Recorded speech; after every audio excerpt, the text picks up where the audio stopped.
Jumpa kembali di MDT Journey Inspiration of Life. Pagi ini saya mau coba sharingkan teman-teman dengan temanya menyembah Tuhan yang benar adalah hidupkan roh Tuhan dan melakukan firman-Nya. Judulnya itu teman-teman. Kita ambil dari kitab Roma pasal 12 ayat 1-8 dan kitab Yohanes pasal 4 19-26. Detail penjelasan maksud dari menyembah Tuhan yang benar nanti saya coba kita langsung kupas aja, langsung dalam draft aja teman-teman, supaya tidak bingung gitu. Nah ini saya langsung bacakan aja teman-teman dari kitab Roma pasal 12 ayat 1-8. Coba teman-teman lihat kitab Roma pasal 1-8 teman-teman. Nah ini judulnya teman-teman, judul perikopnya itu persembahan yang benar, persembahan yang benar. Karena itu saudara-saudara, demi kemurahan Allah aku menasihatkan kamu supaya kamu mempersembahkan tubuhmu sebagai persembahan yang hidup, yang kudus dan yang berkenan kepada Allah. Itu adalah ibadahmu yang sejati. Janganlah kamu menjadi serupa dengan dunia ini, tetapi berubahlah untuk pembaharuan budimu, sehingga kamu dapat membedakan manakah kehendak Allah, apa yang baik dan yang berkenan kepada Allah dan yang sempurna. Berdasarkan kasih karunia yang dianugerah kepadaku, aku berkata kepada setiap orang di antara kamu, janganlah kamu memikirkan hal-hal yang lebih tinggi daripada yang patut kamu pikirkan. Tetapi hendaklah kamu berpikir begitu rupa sehingga kamu menguasai diri menurut ukuran iman yang dikaruniakan Allah kepada kamu masing-masing. Sebab sama seperti pada satu tubuh, kita mempunyai banyak anggota, tetapi tidak semua anggota itu mempunyai tugas yang sama. Demikian juga kita, walaupun banyak, adalah satu tubuh di dalam Kristus, tetapi kita masing-masing adalah anggota yang seorang terhadap yang lain. Demikian kita mempunyai karunia yang berlain-lainan menurut kasih karunia yang dianugerahkan kepada kita. Jika karunia itu adalah untuk bernubuat, baiklah kita melakukannya sesuai dengan iman kita. Jika karunia untuk melayani, baiklah kita melayani. Jika karunia untuk mengajar, baiklah kita mengajar. Jika karunia untuk menasihati, baiklah kita menasihati. Siapa yang membagi-bagikan sesuatu, hendaklah ia melakukannya dengan hati yang ikhlas. Siapa yang memberi pimpinan, hendaklah ia melakukannya dengan rajin. Dan siapa yang menunjukkan kemarahan, hendaklah ia melakukannya dengan sukacita gitu. Jadi di sini teman-teman yang ditekankan oleh kitab Roma pasal 2 teman-teman. Janganlah kita menjadi serupa dengan dunia ini. Jadi jelas firman Tuhan mengatakan kita ini tidak boleh persis seperti dunia teman, karena memang kalau kita bicara mengenal mengerti akan firman Tuhan itu tidak berbeda dengan dunia teman-teman. Makanya ditekan sini, janganlah kita menjadi serupa dengan dunia, tetapi pada dasarnya karena kita ada daging teman dan hidup di dunia, kadang-kadang kita tidak sadar kita malah berpanutan kepada apa yang dikehendaki dunia gitu, apa yang dirancangkan dan dikehendaki dunia itu ya kita ikuti teman-teman. Nah itu yang salahnya di situ teman-teman. Cuman ya kembali lagi, yang mengikuti pola-pola dunia itu kan mayoritas itu. Berarti kalau kita cuman parameternya itu, kebenaran itu istilahnya dari banyaknya orang yang menganutnya gitu, ya akhirnya kita terjebak teman-teman. Tidak bisa melakukan kebenaran karena kebenaran yang Tuhan rancang dan kehendaki itu berbeda sekali dengan apa yang mayoritas orang-orang dunia inginkan gitu. Jadi beda sekali teman-teman. Nah ini coba kita kupas yang ini teman-teman. Kalau kita kupas di ayat 2-nya teman-teman, janganlah kita menjadi serupa dengan dunia ini, tetapi berubahlah oleh pembaruan budimu, sehingga kita dapat membedakan manakah kehendak Allah, apa yang baik, yang berkenan kepada Allah dan yang sempurna. Nah ini bedanya di situ teman-teman. Kalau kita tidak mengenal mengerti akan firman Tuhan, akhirnya kita tidak bisa membedakan teman-teman. Ya apa sih yang Tuhan rancang kehendaki dan apa yang dunia rancang dan kehendaki. Kita pasti ke bawah teman-teman. Jadi melakukan firman Tuhan itu jelas pertama harus mengenal mengerti akan firman Tuhan teman-teman. Kedua harus mampu mengerti dan mampu melakukan firman Tuhan teman. Nah untuk bisa mampu mengerti dan mampu melakukan firman Tuhan harus menghidupkan roh Tuhan yang di dalam roh kita. Nah, untuk bisa menghidupkan roh Tuhan, ya kita juga harus punya pengertian bahwa unsur kita di dalam kita itu bukan terdiri dari tubuh dan jiwa, tapi tiga, teman-teman. Tubuh, jiwa, dan roh. Nah, pengertian ini harus dicamkan dulu, teman-teman. Kalau kita kalau kita pengen ada pembaharuan, tapi tidak ada perubahan gitu, ya susah, teman. Berubah itu ya tadi yang dikatakan, yang tadinya pengenalan pengertian akan kebenaran itu hanya dari keyakinan kita saja, ya dengan mencontoh apa yang mayoritas orang-orang dunia lakukan itu, ya akhirnya kita kebawa ke pola dunia, teman-teman. Jadi kita mesti punya dasar memang ya mau mengenal firman Tuhan, mampu mengerti firman Tuhan, dan mampu melakukan firman Tuhan, teman-teman. Baru nanti kita ada perubahan gitu, perubahan akal budi yang tadinya dasarnya akal budi kita itu menyesuaikan dengan target-target duniawi, dan nanti dengan adanya pembaruan, dengan adanya keberanian kita berubah, mengadakan perubahan, nah kita akhirnya dasar-dasar kebenaran hidup itu berubah menjadi apa yang Tuhan rancangkan kehendaki, yaitu ya targetnya bukan duniawi lagi, sudah duniawi, tapi targetnya adalah keselamatan akhirat seperti yang Tuhan rancang dan kehendaki. Di ayat 2 intinya seperti itu, teman-teman. Nah, ini terus kita lanjut lagi aja, teman-teman, di kitab Yohanes, teman-teman. Kitab Yohanes pasal 4 ayat 19 sampai 26, teman-teman. Kitab Yohanes ada di depan kitab Roma, teman-teman, lebih maju gitu. Nah, coba teman-teman cari kitab Yohanes pasal 4 ayatnya 19 sampai 26, teman-teman. Kata perempuan itu kepadanya, "Tuhan, nyata sekarang padaku bahwa engkau seorang nabi. Nenek moyang kami menyembah di atas gunung ini, tetapi kamu katakan bahwa Yerusalemlah tempat orang menyembah," gitu. Nah, ini kalau kita simak di ayat 20, teman-teman. Di ayat 20 itu si wanita Samaria itu, kalau wanita Samaria waktu itu, teman-teman, banyak menganut ini, teman-teman. Banyaknya menganut dewa-dewa, teman-teman, kalau Samaria gitu. Makanya kalau waktu dicerita di kitab suci ini, kalau kita udah sebutan Samaria, ya berarti ya bukan orang yang menyembah Tuhan Allah gitu, tapi menyembah kepada dewa-dewa. Nah, kalau bicara yang menyembah Tuhan Allah itu kan bangsa Yahudi, teman, agama Yahudi gitu. Nah, biasanya di sini dikatakan kalau si wanita Samaria itu ya biasanya menyembah di gunung, katanya gitu. Tapi kalau bicara orang-orang Yahudi yang disebut agama Yahudi, itu menyembahnya di Yerusalem gitu. Jadi anggapannya seorang Samaria itu ya kalau saya menyembahnya di gunung gitu. Ya tapi kalau orang Yahudi katanya menyembahnya di Yerusalem. Nah, terus kata Nabi Isa kepadanya, "Percayalah kepadaku, hai perempuan, saatnya akan tiba bahwa kamu akan menyembah Tuhan Allah bukan di gunung ini dan bukan juga di Yerusalem." Nah, ini kan jadi wanita Samaria menjadi bingung, teman-teman. Kok ya menyembah katanya orang Yahudi yang benar itu di Yerusalem, sedangkan si orang Samaria itu menyembahnya di gunung gitu.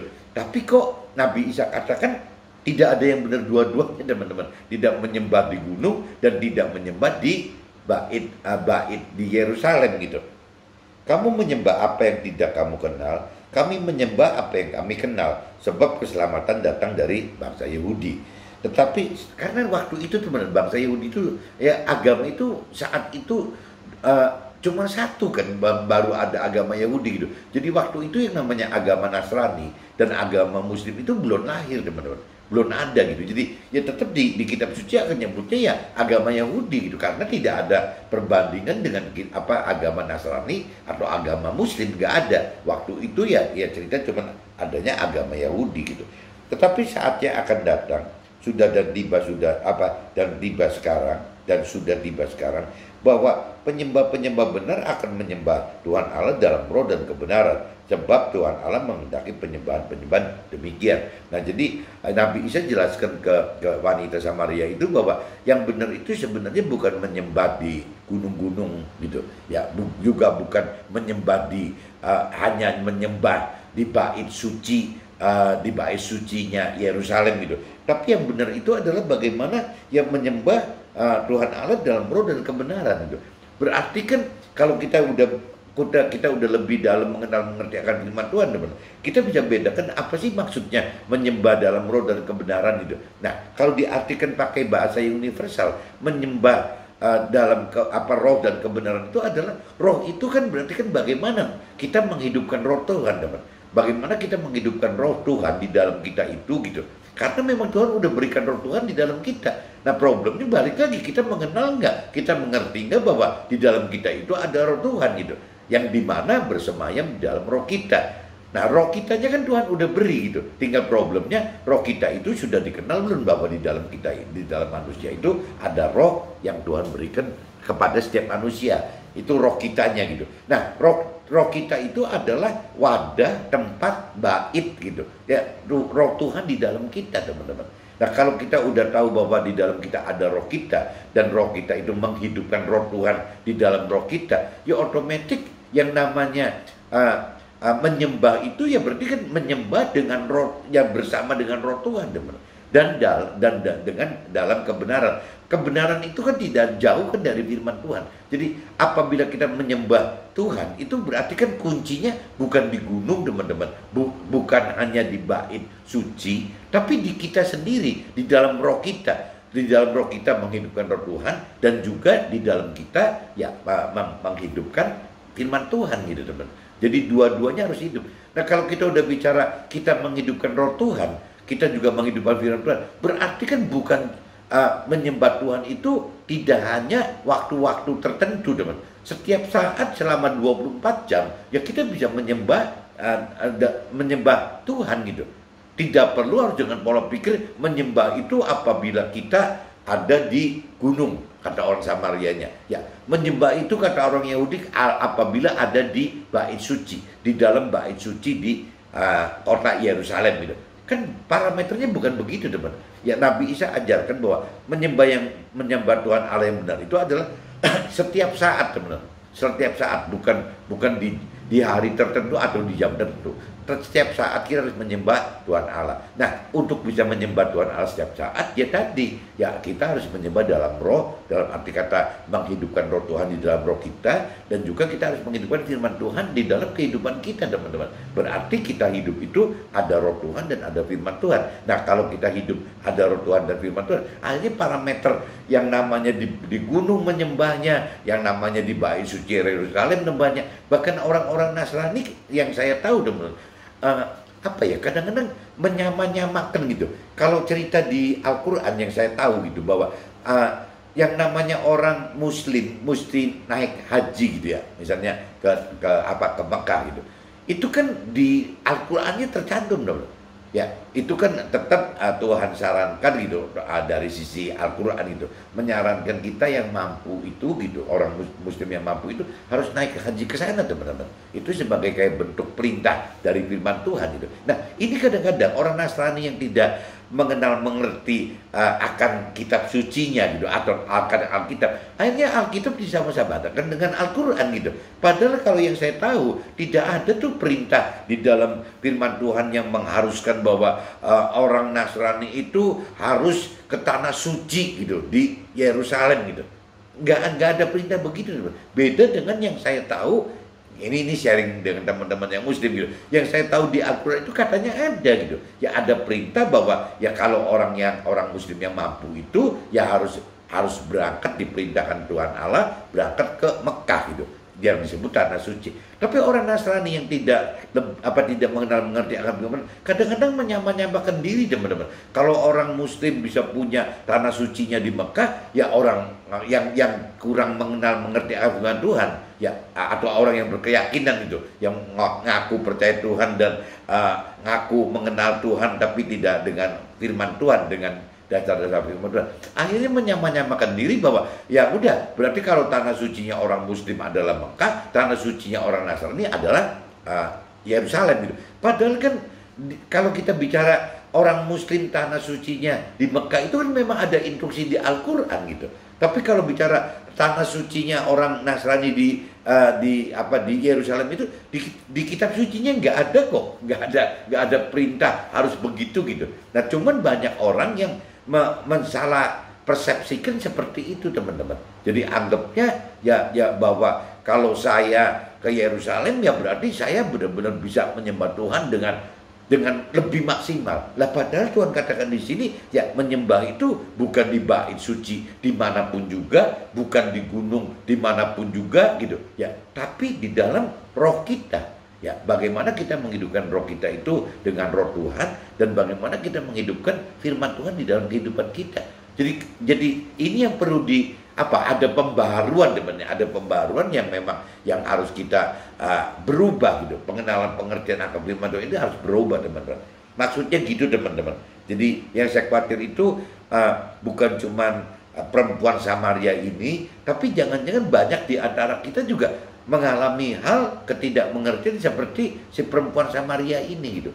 Jadi ya kembali lagi saya pagi ini sharingkan bahwa yang firman katakan itu yaitu menyembah Tuhan itu bukan di sana sucinya, bukan di tanah suci Yerusalem gitu ya, tapi bukan juga di gunung-gunung gitu, tapi pengertian di sini ya dalam roh dan kebenaran. Dalam roh itu berarti ya setiap saat ya dalam hidup kita, berarti kan penyembahan Tuhan Allah itu ya dilakukan selama kita hidup gitu.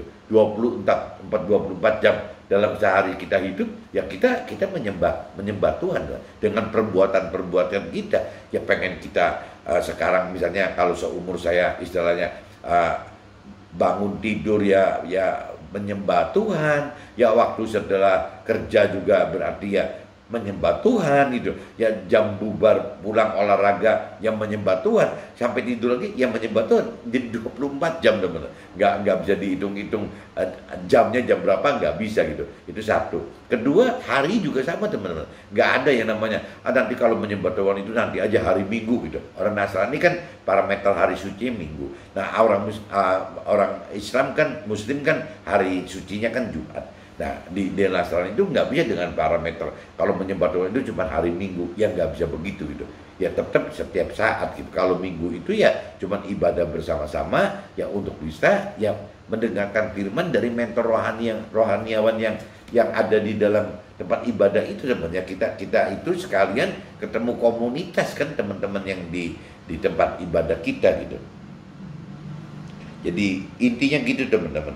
Saya ulang yang 23-nya, ayat 23-nya. Tetapi saatnya akan datang dan sudah tiba sekarang bahwa penyembah-penyembah benar akan menyembah Tuhan Allah dalam roh dan kebenaran. Sebab Tuhan Allah mengendaki penyembahan demikian. Firman Tuhan katakan seperti itu teman-teman. Allah itu roh. Nah ini dijelaskan teman-teman, dicamkan lagi di ayat 24-nya. Allah itu roh gitu. Jadi Allah itu roh, dan barang siapa menyembah Tuhan Allah harus menyembahnya dalam roh dan kebenaran. Jadi saya luruskan lagi, Tuhan Allah itu roh gitu. Nah kita ini ada tubuh, jiwa, dan roh. Yang berarti kalau kita bisa connect dengan Tuhan, apabila kita menghidupkan roh kita teman-teman. Selama kita tidak menghidupkan roh kita hanya terdiri dari jiwa dan tubuh. Kita nggak ada koneksi dengan Tuhan gitu, tidak ada nyambung dengan Tuhannya gitu. Jadi kita mesti bisa menghidupkan roh kita di dalam kita itu, sehingga waktu roh kita hidup, kita bisa isi dengan roh Tuhan di dalam roh kita itu teman-teman. Nah waktu roh Tuhan ada di dalam kita, berarti roh kita hidup teman-teman. Waktu roh kita hidup, berarti yang urusan jiwa dan tubuh itu rasanya akan taat dengan roh gitu. Karena pengertian keberanian kita mampu mengerti dan melakukan firman Tuhan gitu, itu yang menyebabkan nanti satu saat gitu yang namanya jiwa dan tubuh itu ya menuruti roh ini teman-teman. Tapi kalau kita dari dasarnya tidak mengenal bahwa ada roh, di dalam kita itu ada roh gitu, ya susah gitu. Ya kita tidak mengenal bahwa yang sebenarnya roh kita itu adalah wadah tempatnya roh Tuhan di dalam kita gitu.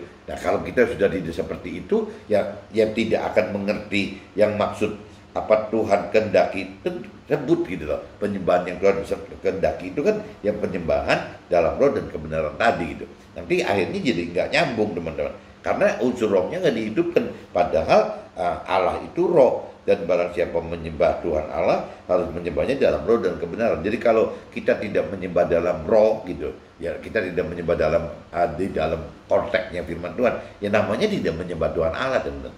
Ya itu cuman pede-pedenya orang punya keyakinan aja gitu, percaya dirinya orang punya keyakinan bahwa menyembah Tuhan Allah itu dengan persepsi, pikiran, perasaan, kehendak sendiri dianggapnya sudah benar gitu. Nah ini kan malah yang takutnya jadi malah sesat, menjadi nggak keruan gitu.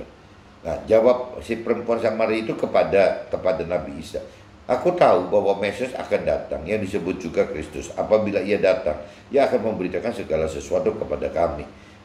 Terus yang terakhirnya teman-teman, terakhirnya yang ayat 26-nya, kata Nabi Isa kepadanya, ya akulah dia yang sedang berkata-kata dengan engkau gitu. Nah ini saya sudah bacakan di kitab Roma pasal 10, pasal 12 ayat 18, kitab Yohanes pasal 4 ayat 19 sampai 26 teman-teman. Nah saya coba masuk ke dalam aja teman-teman. Di dalam kitab Matius pasal 7 ayat 21 teman-teman, nanti saya kutip tapi ini saya udah catat gitu. Bukan setiap orang yang berseru kepadaku Tuhan Tuhan akan masuk ke dalam kerajaan surga, melainkan dia yang melakukan kehendak Bapa Tuhan Allah yang di surga gitu. Nah ini jadi coba saya universal teman-teman. Bukan setiap orang yang berseru-seru kepadaku kepada Tuhan akan masuk ke dalam kerajaan surga, melainkan dia yang melakukan kehendak Tuhan Allah yang di surga gitu. Banyak orang yang memiliki kecerdasan duniawi tetapi tidak memiliki kecerdasan rohani. Nah ini bingung loh teman. Kadang-kadang ada orang smart sekali, cerdik sekali dalam hal kecerdasan duniawinya gitu ya, tapi kadang-kadang juga nggak sama sekali nggak mengerti bahwa apa kehendak Tuhan yang sesungguhnya gitu. Nah ini saya kadang-kadang mikir, apakah orang tersebut yang sangat cerdas duniawinya itu karena belum mau mengenal firman Tuhan gitu ya. Jadi ya karena saking cerdasnya jadi akhirnya ya pengenalan akan firman Tuhan, pengenalan akan pribadi Tuhan dan firman Tuhan, saking cerdasnya apa dianggapnya tidak perlu membaca firman Tuhan lagi gitu, karena nganggapnya sudah cerdik kok, sudah cerdas gitu, yang punya kecerdasan duniawi gitu. Padahal kalau kita bicara kecerdasan duniawi dan kecerdasan rohani itu kan bertolak belakang teman-teman. Semakin kita cerdas duniawinya, itu semakin sulit loh menerima kecerdasan rohaninya gitu. Karena berbeda sekali teman-teman. Jadi Tuhan di firman Tuhan katakan gitu, ya cuman orang bodoh saja gitu yang bisa mau mengenal firman Tuhan dan mampu mengerti firman Tuhan dan mampu melakukan firman Tuhan. Tapi kalau orang yang cerdas gitu, yang pintar gitu, susah teman-teman. Karena timbul satu parameter yang dibuat oleh si orang cerdas duniawi ini gitu, dengan pikiran perasaan kehendaknya sendiri gitu. Nah sedang kalau dari versi firman Tuhan gitu, rohani, kan parameternya itu kan kebenaran itu dibuat oleh Tuhan gitu ya, dengan jiwa, pikiran, perasaan dan kehendak Tuhan, dengan jiwanya Tuhan gitu. Nah jiwa Tuhan itu adanya di firman teman-teman. Jadi kalau penyembahan Tuhan Allah itu tidak berdasarkan firman gitu, ya rasanya tidak bisa menyembah Allah dengan benar teman-teman. Akhirnya yang menyembah Allah dengan jiwanya si orang pintar tersebut, orang cerdas duniawi tersebut gitu. Akhirnya dia dikarang-karang sendiri gitu, ya mengada-ngada sendiri. Nah ini bahayanya kalau orang cerdas duniawi itu akan banyak kebentur waktu pengen masuk ke dalam kecerdasan rohani teman-teman. Karena kecerdasan duniawi dengan kecerdasan rohani itu umumnya bertolak belakang, beda sekali teman-teman. Nah ini yang mesti hati-hati. Kecerdasan duniawi sama aja, nggak beda sama orang kaya gitu.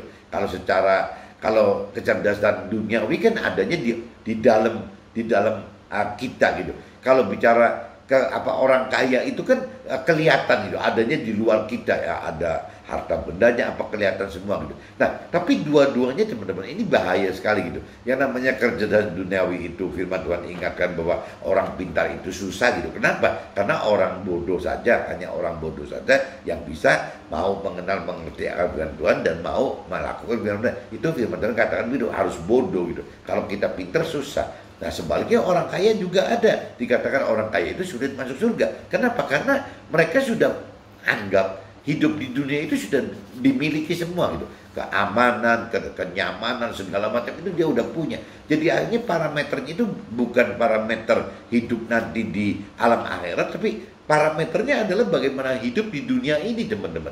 Nah, kalau di dunia ini dia sudah hitung semua gitu. Seorang duniawi ini, orang kaya ini sudah menghitung semua teman-teman. Bahwa kalau sakit ada cadangan uang segini, gini, udah dihitung semua. Sehingga hidup di dunia itu lebih mengandalkan ya urusan kesuksesan duniawi teman-teman. Yang diandalkan seperti itu gitu. Nah, untuk mencari kebahagiaan duniawi juga sama. Ya bagaimana karena uangnya banyak ya segala macam dilakukan gitu.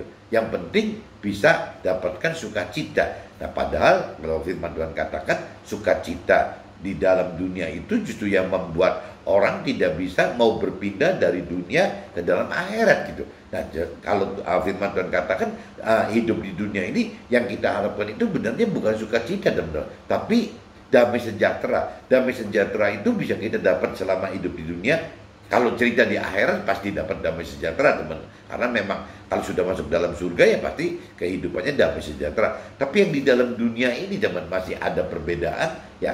Kalau kita bicara hidup di dunia, kalau kita sudah lebih dalam mengerti firman Tuhan, kita akan tetap bisa melakukan firman Tuhan juga. Kita pasti akan mendapatkan satu damai sejahtera di hidup di dunia ini teman. Meskipun waktu hidup di dunia ini ya kita mengalami banyak penderitaan teman. Ya jadi damai sejahtera itu adalah bagaimana caranya sukacita di dalam duka cita. Bagaimana sukacita itu dalam derita teman. Seolah-olah gitu teman. Nah ini bisa terjadi apabila kedalaman pengenalan pengertian firman Tuhan itu udah maksimal teman.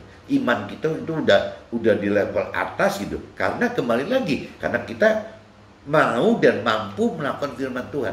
Setiap kita mau dan mampu melakukan firman Tuhan, teman, iman kita itu terus berkembang naik terus teman. Sama saja dengan semakin kita berani melakukan firman Tuhan, kedalaman pengenalan pengertian akan firman pun makin dalam teman, makin mengerti gitu. Makin mengenal dan makin mengerti. Nah, begitupun juga dengan iman teman. Makin banyak berani melakukan firman Tuhan, ya level imannya makin naik. Nah, semakin kedalamannya makin bertambah dan level imannya makin naik, berarti range-nya gitu, jarak antara kebenaran itu makin membesar teman. Nah itu yang mungkin disebut jiwa yang besar itu ya itu teman. Jiwa besar itu karena memiliki roh yang besar gitu, yang tadi dibilang gitu. Jadi karena memiliki kedalaman akar firman gitu, tapi juga memiliki tingginya iman gitu. Jadi luas sekali gitu. Legowo seperti itu teman-teman. Jadi Tuhan, kembali saya baca di ini, butuh pembaruan akal budi sehingga dapat membedakan yang mana kehendak Tuhan, apa yang baik dan berkenan kepada Tuhan, serta yang sempurna dari kebenaran Tuhan gitu. Jadi jangan kita pakai parameternya keyakinan kita, dan kalau keyakinan kita atau cara kita itu ya biasanya keluar parameter dari jiwa saja teman, dari jiwa kita saja gitu. Janganlah memikirkan hal-hal yang lebih tinggi dari yang patut kita pikirkan, tetapi hendaklah kita berpikir begitu rupa sehingga kita menguasai menguasai diri menurut ukuran iman yang dikaruniakan Tuhan kepada kita masing-masing, yang berlainan menurut anugerah Tuhan kepada kita. Jadi kembali lagi teman-teman, jadi kita nggak usah harus mikir yang tinggi-tinggi. Firman Tuhan katakan begitu, ya sudah kita pokoknya nerima aja gitu. Apa sih yang Tuhan berikan, anugerah yang dari Tuhan buat kita. Kan talentanya beda-beda teman-teman, beda-beda antara kita dengan teman-teman kita, kan nggak ada yang sama gitu. Pembaharuan akal budi harus dimulai dengan perubahan dalam hal mau mengenal dan mampu mengerti serta mampu melakukan firman Tuhan itu, sehingga tidak terjadi kemelesetan akan kehendak Tuhan ya dengan kehendak sendiri karena perbedaan pengertian. Nah ini kalau kita pengen memulai firman Tuhan katakan kita harus ada pembaharuan akal budi gitu. Pembaharuan akal budi kita itu kalau kita tidak mau gitu mengadakan, tidak mau dan tidak mampu ya mengadakan perubahan pola pikir dan cara pikir kita, ya tidak bisa ada pembaharuan benar, tidak bakal ada pembaharuan akal budi gitu. Nah jadi pembaharuan akal budi itu harus dimulai dengan kemampuan untuk berubah.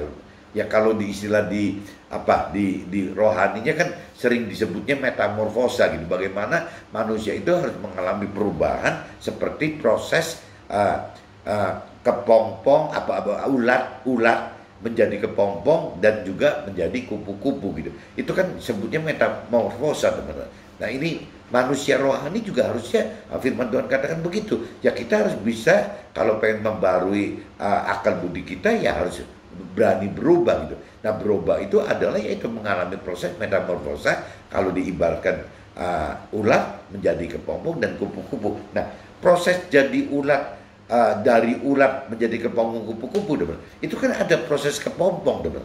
Ya, kalau bicara yang namanya ulat itu kan dia tetap bergerak gitu. Dia makan daun-daun gitu. Kan namanya ulat kan bergerak, teman. Tapi waktu menjadi kepompong itu kan si ulat itu kan mengalami proses. Kalau bicara di rohani, ya berarti kan proses rohani gitu. Ya, bagaimana kita diproses waktu akal budi kita istilahnya akal budi dengan cara-cara yang lama gitu. Ya, untuk menjadi akal budi dengan cara yang baru. Nah, ini kan butuh proses menjadi kepompong dulu, teman. Nah, proses menjadi kepompong itu adalah proses rohani dalam arti kata bagaimana kita mau mengenal firman Tuhan, bagaimana kita mampu mengerti firman Tuhan, dan bagaimana kita belajar untuk mampu melakukan firman Tuhan. Nah, ini bentuknya berarti boleh saja sih, ya kalau kepompong kan memang tidak bergerak, teman. Ya bisa saja dalam reputasi kita menjadi kepompong, ya kita itu benar-benar secara duniawi bisa dianggap tidak efektif. Hidup itu tidak efektif, teman. Karena tidak menghasilkan apa-apa gitu. Nah, itu kan sebenarnya kalau dari proses rohani dibutuhkan kita berdiam diri, belajar rohani itu kan untuk itu, teman-teman. Untuk mengalami transformasi gitu, untuk mengalami metamorfosa ini gitu. Jadi kembali lagi pembaruan akal budi itu harus dimulai dengan perubahan dalam hal mau mengenal dan mampu mengerti serta mampu melakukan firman Tuhan sehingga tidak terjadi kemelesetan akan kehendak. Kenapa meleset? Ya kembali lagi kalau tidak ada pengenalan pengertian akan firman Tuhan meleset, teman. Meleset karena bukan perintah peraturan Tuhan gitu yang terjadi, tapi perintah peraturan diri sendiri, teman-teman, dari jiwa dari jiwa kita sendiri. Nah, dari jiwa kita ya dari pikiran kita, dari perasaan kita, dari kehendak kita. Beda kalau dari firman Tuhan. Kalau dari firman Tuhan itu kan seolah kan dari pikiran, perasaan, dan kehendak Tuhan itu. Ya cuma ada di firman aja, teman-teman. Jadi kembali lagi kalau kita pengen berubah gitu, ya mengalami pembaruan tidak bisa tidak gitu. Ya kita mesti mengalami proses menjadi kepompong, yaitu bagaimana kita mendalami pengenalan akan firman Tuhan, akan pribadi Tuhan, bagaimana mendalami kemampuan mengerti akan pribadi Tuhan dan firman Tuhan, dan juga ya keberanian, teman, keberanian melakukan firman Tuhan, di mana untuk berani melakukan firman Tuhan itu butuh iman gitu. Nah, ini semua, teman-teman, kalau tidak ada roh Tuhan itu, ya kita tidak bisa. Kalau mau mengenal firman Tuhan, oke, masih pakai kekuatan manusianya gitu, masih bisa gitu, pakai pikiran, perasaan, kehendaknya sendiri. Bahkan Tuhan mintanya seperti itu kalau cerita soal mau loh. Tapi kalau udah masalahnya udah kemampuan mengerti gitu, itu rasanya harus menghidupkan roh Tuhan loh, baru bisa mampu mengerti. Begitupun waktu melakukan firman Tuhan, teman. Kalau tidak menghidupkan roh Tuhan untuk melakukan firman Tuhan itu tidak mampu, teman. Kenapa ya? Karena kembali lagi apa yang Tuhan, apa firman Tuhan dan Tuhan perintahkan itu adalah hal-hal yang duniawi anggap bodoh, teman-teman. Nah, tinggal kitanya ya mau enggak gitu, ya dianggap bodoh oleh duniawi gitu. Karena firman Tuhan menghendaki begitu, teman-teman. Jadi kembali lagi paling gampangnya kalau cerita yang targetnya rohani itu bukan sukses duniawi, itu aja sudah dianggap bodoh sama orang duniawi gitu. Kok orang hidup di dunia kok kayak nggak makan nasi aja sih gitu, kayak nggak perlu uang aja, mikirnya begitu. Orang dunia mikir begitu dong. Sedangkan firman Tuhan menghendaki begitu gitu, bahwa target utamanya bukan sukses duniawi, target utamanya jalan keselamatan akhirat. Orang dunia akan mikir lagi, kok dipikirin keselamatan akhirat, bukannya akhirat itu nanti setelah kita meninggal. Orang dunia pengertiannya seperti itu, teman-teman. Ya, jadi kalau urusan akhirat itu ya tidak perlu harus mengumpulkan bekal di dunia ini gitu ya. Urusan akhirat ya urusan akhirat nanti gitu. Urusan duniawi, yang penting urusan duniawi kita uber sekarang gitu. Karena kita hidup di dunia, anggap orang dunia. Pola pikir begitu itu benar, teman. Gitu. Jadi waktu si orang rohani itu ngotot bahwa yang benar itu kita mesti ngumpulin bekal yang untuk di akhirat, diketawain, dianggap bodoh, aneh, mungkin nggak waras gitu loh. Ya, yaitu yang Tuhan katakan bahwa pelaku firman itu bisa dicap bodoh oleh si orang duniawi itu gitu.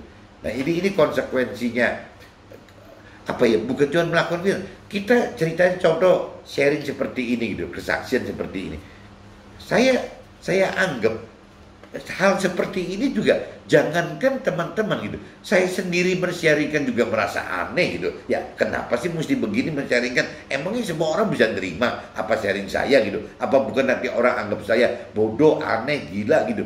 Itu jangankan orang dunia katakan begitu, saya sendiri yang men-sharingkan apa kesaksian seperti ini juga ada judgement, ada penghakiman dari diri saya sendiri, dari jiwa saya bahwa ini saya ngawur gitu. Ya saya bisa dianggap ngawur oleh dunia gitu teman. Itu kalau saya ngikutin jiwa saya. Tapi kalau saya mengikuti roh saya, ya saya nggak peduli gitu ya. Pengen saya pribadi anggap kesaksian ini aneh atau tidak aneh, atau nanti orang-orang di luar saya menganggap saya aneh atau nggak aneh, bodoh atau nggak bodoh, atau sok-sokan atau gimana, sok suci atau apa. Ya kalau bicara dari sisi rohani, dari sisi firman Tuhan, ya kita mesti abaikan itu semua teman-teman. Karena kita lebih percaya akan perintah peraturan Tuhan daripada apa yang di di mindset, di pola dan cara pikir duniawi tadi gitu. Nah, Tuhan katakan kalau kita tidak berani gitu, kita malu gitu untuk misalnya bersaksi semacam ini. Di firman Tuhan yang lain katakan bahwa nanti waktu kita meninggal, yang namanya Tuhan juga malu gitu loh, ya untuk bisa membela kita di surga gitu akan kebenaran-kebenaran firman kebenaran-kebenaran hidup kita di surga nanti. Jadi kalau kita malu memberitakan kebenaran Tuhan gitu, kebenaran firman Tuhan di dunia ini, nanti sebaliknya Tuhan juga akan malu gitu untuk membela kita di alam akhirat. Itu di firman jelas tuh teman, ada aturan seperti itu gitu. Nah ini yang mesti kita hati-hati justru. Kalau kita mau di akhirat ada yang bela, ya Tuhan yang bela, ya berarti kita di dunia ini juga harus yang membela Tuhan, kebenaran Tuhan, membela kebenaran untuk Tuhan itu, yaitu dengan bagaimana melakukan firman Tuhan teman. Untuk melakukan firman Tuhan, ya berarti kembali lagi harus mengenal dan mengerti firman Tuhan itu. Untuk mampu mengerti dan mampu melakukan firman Tuhan, butuh roh, menghidupkan roh Tuhan. Bolak-balik kuncinya cuma itu aja teman-teman. Jadi kembali lagi ya cuma pagi ini saya tambahkan bahwa untuk melakukan firman Tuhan itu ya adalah kebodohan bagi dunia gitu. Jadi kita nggak aneh kalau dianggap bodoh sama orang dunia kalau waktu sharing-sharing seperti ini, waktu kita ngobrolin soal Tuhan juga sudah dianggap bodoh gitu. Ya semua gitu yang berkaitan dengan Tuhan oleh dunia itu dianggapnya salah gitu. Nah ini bedanya duniawi dengan rohani itu teman-teman. Jadi kalau kita parameternya di tengah-tengah antara dunia dan rohani juga ya firman Tuhan katakan Tuhan muntahkan. Gak bisa sih gitu ya anget-anget suam-suam kuku aja, atau ragu-ragu antara dunia dan ini rohani, atau di tengah-tengah hidupnya, di tengah-tengah biar balance gitu, bisa 50% duniawi dan 50% rohani. Ya itu Tuhan katakan kalau tidak total gak bisa masuk surga teman-teman. Jadi percuma gitu kalau yang kita bicara separuh-separuh itu malah Tuhan muntahkan gitu. Nah tapi orang dunia lebih suka begitu benar. Orang yang punya keyakinan khususnya itu ya daripada saya sama sekali tidak bertuhan-tuhan gitu ya, lebih baik saya bertuhan-tuhan. Tapi juga saya tetap prioritas satu saya adalah duniawi. Nah itu tuh percuma teman. Kalau dari sisi rohani, dari sisi Tuhan itu, dari sisi firman itu percuma teman. Karena Tuhan pengen kita itu all out gitu. Nah adapun nanti setelah kita sudah total melakukan firman Tuhan itu. Nah, Tuhan janji Tuhan akan tambahkan hal-hal yang duniawinya gitu. Karena Tuhan tahu bahwa hal-hal duniawi itu diperlukan oleh kita semua gitu ya. Baik untuk hidup kita pribadi, baik untuk hidup keluarga kita, baik untuk sesama kita teman-teman. Jadi Tuhan tahu gitu bahwa kita itu harus bisa menghasilkan hal-hal duniawi bukan cuma untuk pribadi kita aja, bukan untuk keluarga kita saja, tapi untuk sesama kita gitu. Nah, waktu kita bisa menjadi berkat gitu buat sesama kita secara duniawi, ya berarti nanti sesama kita dapat dua, teman-teman. Satu, bagaimana mendapatkan berkat duniawi, tapi sekaligus juga mendapatkan berkat yang rohani, teman-teman. Tapi kalau orang duniawi yang tidak mengenal mengerti akan firman Tuhan, kan mungkin yang diberikannya adalah berkat-berkat duniawi, teman-teman. Ya cuman aktivitas yang lebih ke arah jiwa dan tubuh saja, teman-teman. Tapi kalau kita yang sudah sebagai pelaku firman, kita tidak cuma bicara menjadi alat Tuhan itu hanya dalam hal soal berkat duniawi, ya otomatis kita akan jadi berkat rohani sekaligus, teman. Dua-duanya. Nah, yang Tuhan inginkan seperti itu, teman-teman. Bahkan Tuhan inginkan dari duniawi kita itu bisa menarik sahabat-sahabat untuk bisa mau mendengarkan kebenaran firman Tuhan gitu. Yaitu yang disebut Tuhan itu tahu bahwa mamon ini, harta ini, uang ini bisa dipakai untuk menjadi alat persahabatan dengan orang-orang dunia itu, supaya orang dunia itu mau mendengarkan kebenaran firman Tuhan gitu, teman. Nah, ini kaitannya kita mesti kaya itu seperti itu, teman-teman. Kalau dari sisi rohani. Tapi kalau kayanya orang dunia kan nggak mikirin sisi rohani, nggak mikirin Tuhan dan nggak mikirin sama. Yang penting untuk keamanan diri sendiri pribadi, untuk keamanan keluarganya, ya sudah gitu. Ya cukup itu saja. Nah, kalau cuman orang dunia cuman mikirin seperti itu, Tuhan katakan ngapain gitu. Nanti waktu meninggal juga itu ditinggal semua kok. Ya tidak menjadi bekal akhirat dan tidak jadi bekal dunia juga kalau kita meninggal dunia gitu. Itu Tuhan ingatkan berulang kali seperti itu, teman. Banyak orang yang tingkat kedewasaan duniawinya tinggi sekali gitu. Tapi dalam pengertian penyembahan kepada Tuhan tidak berbeda dengan perempuan Samaria tadi yang tidak ngerti apa-apa gitu, yang menganggap penyembahan yang benar adalah di Yerusalem gitu, yang dipersepsikan sebagai tanah suci orang Nasrani. Tadi saya sudah singgung gitu. Terlebih di tempat-tempat ibadah di Yerusalem, hal semacam ini tidak cerminkan, tidak ada kedewasaan rohani sama sekali. Jadi kalau sampai orang yang tingkat kecerdasan duniawinya tinggi sekali, kadang-kadang juga tidak mengenal kecerdasan rohaninya. Jadi sayang sekali, teman-teman. Kenapa? Karena belum ada dalam hati kecilnya kemauan untuk mengenal pribadi Tuhan dan firman Tuhan, teman. Karena cerdasnya gitu, karena cerdasnya kecerdasan duniawinya tinggi sekali, akhirnya kadang-kadang tidak membutuhkan apa-apa. Yang dianggapnya semua masalah itu selesai gitu oleh dengan cara kecerdasan duniawinya gitu. Nah, ini yang sayang, teman. Padahal kalau orang yang cerdas duniawi, ya harusnya kalau memang tergerak untuk mau mengenal Tuhan, mengenal firman Tuhan, harusnya dia punya talenta kecerdasan itu, nanti dari kecerdasan duniawi itu bisa berubah menjadi kecerdasan rohani gitu. Nah, waktu si cerdas duniawi ini bisa berubah menjadi kecerdasan duniawi, nanti timbulnya tidak beda seperti ceritanya Paulus, teman-teman. Jadi waktu sebelum mengenal firman Tuhan dengan benar gitu ya, Paulus itu kan namanya Saulus gitu, malah yang memerangi orang-orang yang ikut Tuhan gitu. Tapi begitu si Paulus itu dirubah, ya ada mengalami pembaruan akal budi gitu. Paulus itu dirubah gitu, menjadi kepompong waktu 3 hari menjadi buta itu gitu. Akhirnya Saulus berubah menjadi Paulus gitu. Nah, waktu Saulus menjadi Paulus ini beda sekali, teman-teman. Yang namanya si Saulus yang tadinya dengan hanya tingkat kecerdasan duniawi gitu, nah sekarang menjadi Paulus ya. Menjadi Paulus itu menjadi tingkat kecerdasan rohani gitu. Nah, sempurna, teman-teman.